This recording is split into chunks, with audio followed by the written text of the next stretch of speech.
Well, it looks more and more likely, Skip, that he's heading, the arrows are pointing in that direction. Skip, you know, sometimes you go to the doctor's office and they have the arrows pointing where they want you to sign. Well, it seems like the arrows are pointing, that's the direction that Aaron Rodgers is going to sign. Now, that's what it seems like. All indication that he likes Nathaniel Hackett, guy that's been in that system. And Aaron Rodgers, obviously, Skip, you're going to want to go somewhere where you have some input on the offense. We've seen that over the past couple of years. We saw Peyton Manning do it. He had input. We saw Tom Brady do it just last year, Skip, and we see how it worked out well for both of those guys, Skip. Now, the situation is different in Green Bay than it was in those situations. I believe Peyton wanted to stay in Indy. They failed him on the physical. He left. I believe Tom Brady wanted to stay in New England. Coach Belichick said no. Mr. Kraft wanted to say yes, but Mr. Kraft had already had intervened once before. Tom Brady moves on. We know how that ended up. So I believe in the situation with Denver and what they have offensively, Skip, a Courtland Sutton, a Tim Patrick, a Noah Fant, a Jerry Jeudy, Javonte Williams. Skip, they have some talented young core players, and they need someone. I'm sorry, Teddy Bridgewater is a good player. Drew Lock, I just don't see what everybody else saw in him. But they need somebody that can maximize these guys' skill set. I believe Aaron Rodgers can get the absolute best. As we saw Peyton get the best out of DT, rest his soul, Eric Decker, Skip, Julius Thomas. We saw what Peyton Manning was able to do for those guys. And I believe that Aaron Rodgers could do the same thing. Defensively, they're sound. Skip, they have great players on the defensive side of the football. I mean, some really good, I won't say great, really good young players on that side. They were third in scoring defense. So I believe they can find someone that can bring that unit together. But they need a more creative offense in mind. And I believe Nathaniel Hackett can bring that because we've seen what happened over the years. Where it seems to be going, Skip, you see the Sean McVays, you see the Zach Taylors, you see the Matt LaFleurs, you see the even Kyle Shanahan when he got the job. These young, bright, creative offensive mind that can do a lot of different things, multiple formation, multiple sets, and can get the most out of this young talent. So for me, Skip, and I believe they have the assets if because they have an extra second, extra third from the Von Miller trade, Skip. So they have assets that if they need to get off some of those assets to get an Aaron Rodgers, I believe they have the assets. So the arrows are indicating that Aaron Rodgers is heading to the Midwest. We'll see how it plays out, but I like my chances. Okay, so scale of 1 to 10, Aaron Rodgers to Denver would be a what on your scale? 8.5. 8.5? Yeah. I'm going to give it a 1 because I do not believe Aaron Rodgers wants to leave Green Bay. I think he wants to finish there. His comfort zone is in Green Bay. He once again is holding Green Bay hostage. He has Packer Nation at his feet, kissing his feet once again. Please don't leave Aaron. And it's all a sympathy ploy and plea on the part of Aaron, who once again stunk it up in a big postseason game at Lambeau and got away with it by incredibly and immediately changing the narrative to, I don't know if I'm going to play here next year or not. So here we go again. He might change his mind. He's like, hold on. Shannon Sharpe play for the Broncos? I can't go there. Oh, well, I thought he was going to go there. No, I can't go there. Okay, I will give you this. By all accounts, by everything Aaron has said, by what he said on the McAfee show just here recently, he loves Nathaniel Hackett. He's all in, bought in. So I'm going to give you that because he called what Nathaniel did in Jacksonville pure magic because he was the play caller. He's not the play caller in Green Bay. Let's not. No. LaFleur is. Let's not, as AB says, get that twisted, right? LaFleur is the play caller. Correct. But Nathaniel Hackett was the play caller in Jacksonville, and they went to the fourth quarter at Foxborough in the AFC Championship game up 20-10, and then they got goated. Right. Okay? But he did do that. He did call plays in Buffalo. So he's been around for a while, 42 years of age. And not only does he buy in, but Aaron called him a great coach. This is a long time coming. It's a little overdue.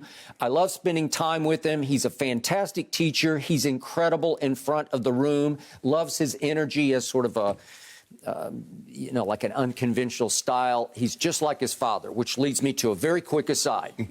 Paul Hackett, very close friend of mine for a long, long time. So just to bring Cowboy fans into this loop, Paul Hackett got hired out of San Francisco, where he was Montana's mentor. It was under the Bill Walsh system, obviously, but again, Joe Montana and Paul Hackett were very close. And Tex Schramm, who then ran the Cowboys through the 80s, the late, great Tex Schramm, hired Paul Hackett to replace Tom Landry, but Tom was going to play it out for another year or two and then fade into the sunset. And he hired Paul Hackett to be Landry's successor. And guess what derailed that?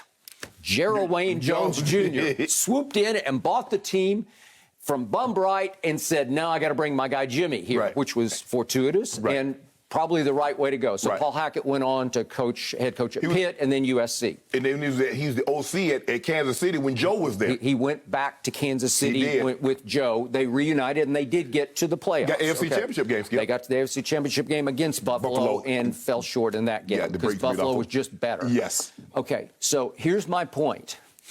One night in 1986, I had dinner at Paul Hackett's house with his wife and him, and I met their littlest son named Nathaniel, who was 7 years of age. So this is like your Kyle Shanahan story. And as I watched them over those 3 years grow up, he had an older brother named David, who was the football player. And I went to David's high school playoff games at South Lake Carroll with Paul and his wife. And it was all about David, who was a wide receiver. He was pretty good, went on and played some college football, but Nathaniel wasn't the football player. Nathaniel went on to be the long snapper at Cal Davis, where Paul was a quarterback once upon a time, not a very good one, but he was the starter at Cal Davis. So Nathaniel was the long snapper. And it is surreal to me today to be sitting across from a Denver Bronco Hall of Famer talking about little Nathaniel Hackett, who I didn't even think had any future in football whatsoever, who is now the head coach of the Denver Broncos. It's impossible. It's surreal. It's not to be believed, but it happened. And I think it did happen in large part because of Aaron bleepin' Rodgers. I do believe that John Elway, and I think John Elway made this decision at the top. Wouldn't you think he pulled the trigger? Well, he still have, but I think George Patton. I think that's the general manager now. But John presides. He's still there. All right. So the point is that they made a very calculated, big gamble. But it's calculated, and it is high risk, high reward. Do I know that Nathaniel Hackett's going to be a great head coach? I have no idea. I always tell you, my pet peeve about your game is everybody always thinks, well, if you coordinate or call plays, that means you're going to be a great head coach. It has nothing to do with being a great head coach. I like it that Aaron's saying he can command a room. That's a start. That's big. Because some coordinators have no personality and they're just zeros as head coaches. See Mike McCarthy. But the point is that I think they took high risk with potential high reward because they're saying, okay, Nathaniel's 42. Let's see if he could coach this. And to your point, if he just serves as the offensive coordinator for the Broncos, in effect, that could be pretty great. You know, that could be a big boost over what you had because your defense is top 10-ish to me. It's right. They were third in scoring defense. Okay. So I'm going to give you that. You can live with that. You just need a jolt. You need some new voltage on the offensive side. And I think Nathaniel will bring that. Can he command the whole room, as in the whole football team? Will they follow him? Will he be a commanding officer? Will he be a natural-born leader? I have no idea because I don't think anybody can know until you get that job. His father was a pretty good head coach, but he was a better coordinator, trust me, because Paul had some genius to him calling offense. Well, Skip, you know it's a copycat league. You see the success they've had in Cincinnati. There's no doubt. You see what Sean McVay is doing. You see what some of these other young guys are doing, Skip, and it's like, well, hold on. Look at this young talent. But it's all designed, in this case, to grease the skids for Aaron Rodgers. If you can get there, would Aaron then favor the Broncos over whoever else it is, the Titans or whoever else? There'd be 4 or 5 teams coming. I don't know. Could be the 49ers. Could be anybody. Would he be marketable? Sure, he'd have high market if, in fact, he were on the market, and I'm not sure he's going to be. And then the other thing is about Aaron is it's not like he has a no-trade clause. They have to agree to it. Like it's their choice, not Aaron's. Well, I believe they would, Skip, and plus it's in the AFC. You're not trying to really trade him within the conference, so you feel a lot better sending him to the AFC and getting compensation in return. You're absolutely right. It's not like Tom Brady. Tom was free. Peyton Manning was free because once they released Peyton was a free agent, so he got to hit the market. Brady's contract was up, and the Patriots couldn't franchise him, so he was totally free. In this situation, you're absolutely correct. It's totally different. He has 1 year, so in order for him to get anywhere, it's going to be the Packers are going to have to receive compensation, and I believe they would be more apt to trade him out of the conference as opposed to within the conference. Okay.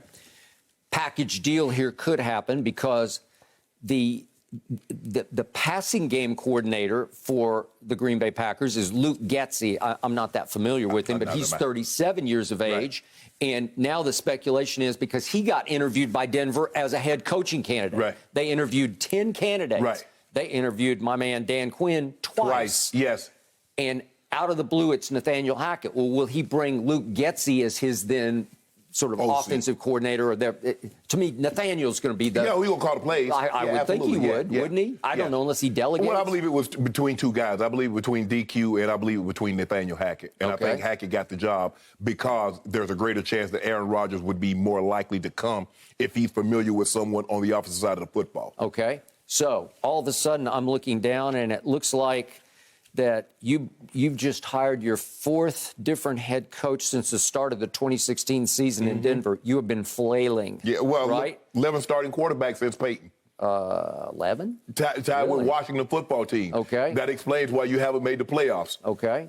So do you really want an Aaron Rodgers who... Yeah, we want him. But you're out on him because you have come around to my point of view. You were saying he always comes up small in the postseason. You give up... You give in to what I've been trying to tell you since we started this show. Bronco country would just want to get to the playoffs. Then we'll worry about where he comes up short, tall, medium, big, whatever the case may be. Okay. It's been so long since they've been to the playoffs. You forget, when Peyton got to, they won the last year with Tebow. That was 2011. And then you have 4 straight years of winning the division. So 5 straight years you won the division. 2 years you went to the Super Bowl, you won one. So, hey, just get back to that. They're tired of 6-10 or whatnot, whatever they finished last year, what was it, 7-8, 8-9, or whatever the case may be, Skip. They're tired of that. I'm tired of that. I want to talk about my team, too. I'll be talking about everybody else's team. I want to talk about the Broncos. Okay. The last 3 times you hired a first-time head coach, that would be Josh McDaniels, that would be Vance Joseph, that would be your latest guy, Fangio. Yeah. None of those 3 even made the playoffs one time. But here's the thing. It's all, everything. Look, I don't care who your coach is. If you don't have a quarterback, you're not going anywhere. Lombardi, Belichick, whomever you think of the great head coach, Coach Walsh, it does not matter. Sean Payton. Without that guy, you're not doing anything. Okay. But with that guy, Aaron Rodgers, do you want to strap Bronco Nation? Yep, I sure do. Crumbles under pressure in the postseason? Yep. He's 7-9 since he won that long ago Super Bowl. That's all you Can we want get to to the postseason? Get to the postseason.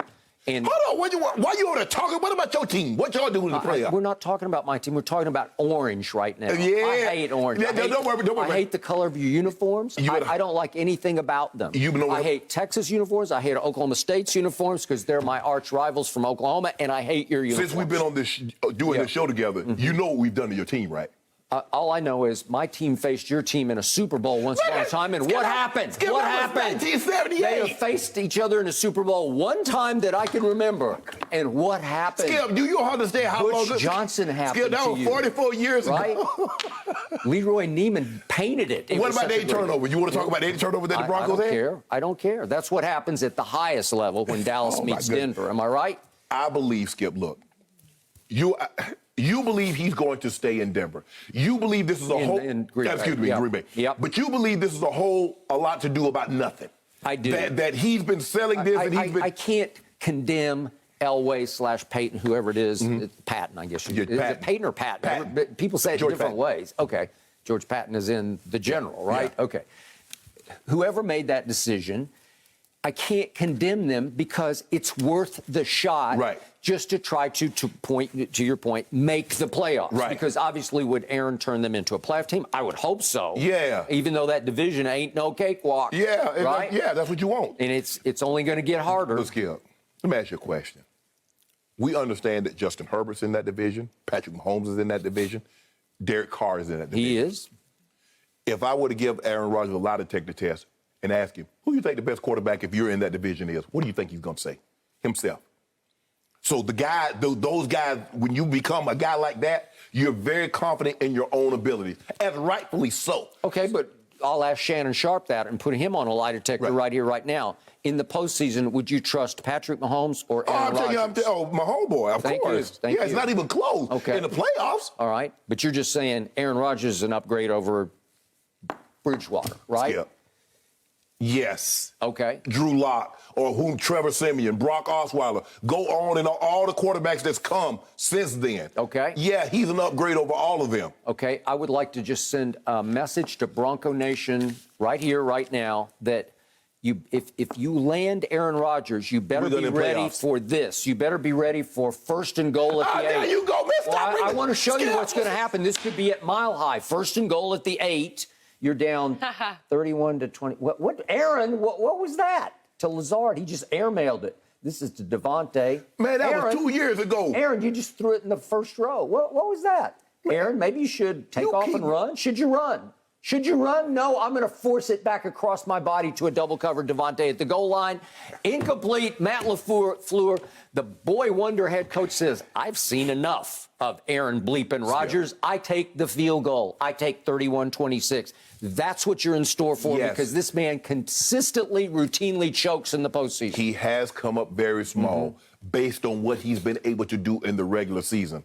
But us in Bronco country, we accept all of that. We will allow him, if that's the case, come up small for us in the playoffs. I don't believe that's going to happen. Maybe a change of scenery is what he needs, Skip. You know what? I don't believe he wants the pressure, the added pressure of suddenly becoming the savior for your Denver Broncos. Yeah. I don't think he wants to be the savior for the Titans or the 49ers. He's in his comfort zone because he now has Packer Nation kissing his you-know-what once again. Yeah. Right? Yeah, that's what happened. Okay. But let me ask you a question. The first year after Brady left, how did New England look? So we're going to see how Green Bay look. They got their guy. They're going to have their guy, Jordan Love, the one that they traded up for. So I'm sure he wants to see, he wants to. I think a part of him wants to leave because he wants to see Jordan Love fall in his face. He wants to see the Packers suffer. Yep. I agree with you. Green Bay is stuck in damned if you do and damned if you don't. Because if you do, it'll probably repeat itself. History will repeat in the postseason once again, and he'll have some home field advantage that he will squander. Right? But I think the thing is, Skip, is that when someone is publicly flirting elsewhere, I want to leave. It's almost like someone is flirting publicly and you doing everything you can to keep said individual. You do everything, new car, ring, you buy him nice paddock or whatever the case may be. At some point in time, Skip, you just got to let it go. Say, you know what, I'm done with this. Yep. You made it abundantly clear, I'm not the one that you want. Okay, I'm going to allow you to go find someone that you can be happy with, and I'm going to be happy with what I have over here.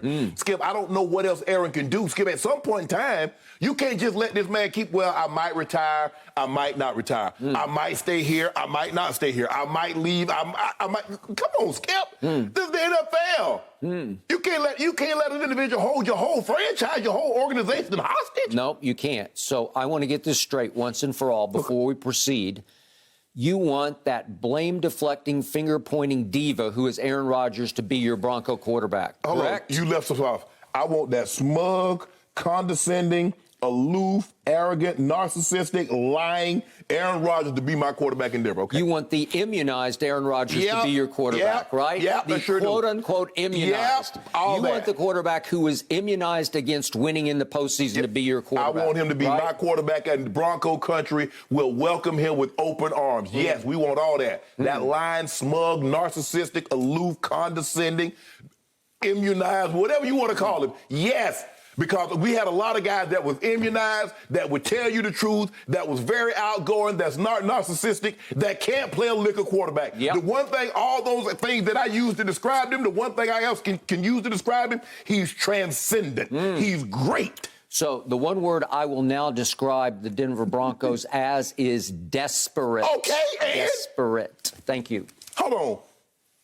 What do you think Tampa is? They talk about, we'd be pleasantly surprised if we had happily, presently. But what you think they're going to be? We're going to see what they're going to be if Tom Brady doesn't come back. We'll see if they're desperate. Well, they would be. And they know it. They know it. But you know what? They have a Super Bowl to show for it in the last 2 years. What's to say we can't get, because you saw what happened with Peyton. Peyton brought us a Super Bowl. There is no way Aaron Rodgers is Peyton Manning. Skip, hold on. All I'm saying is, what if he delivers? It changed the way people looked at Peyton Manning. He was the first to do it. Yeah, but he'd already won a Super Bowl. Aaron Rodgers already won one. Might go get another one. Go get another one with the Broncos, the nation. Hey, as a matter of fact, Skip, I might pick them to be the Super Bowl favorite. He go there. Really? That's what I might do. I tell you what, they'll go further than they'll have a better record than your Broncos. Now we can bet that. My Cowboys. Than your Cowboys, yeah. Let's bet that.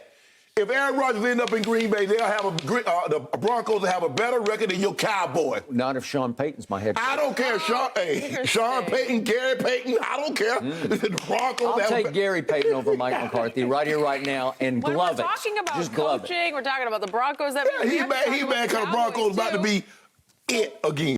Thank you for watching. You can subscribe here to get the latest from the show, and be sure to check out more of the best clips from Undisputed, or go watch a few other segments from our other shows on FS1.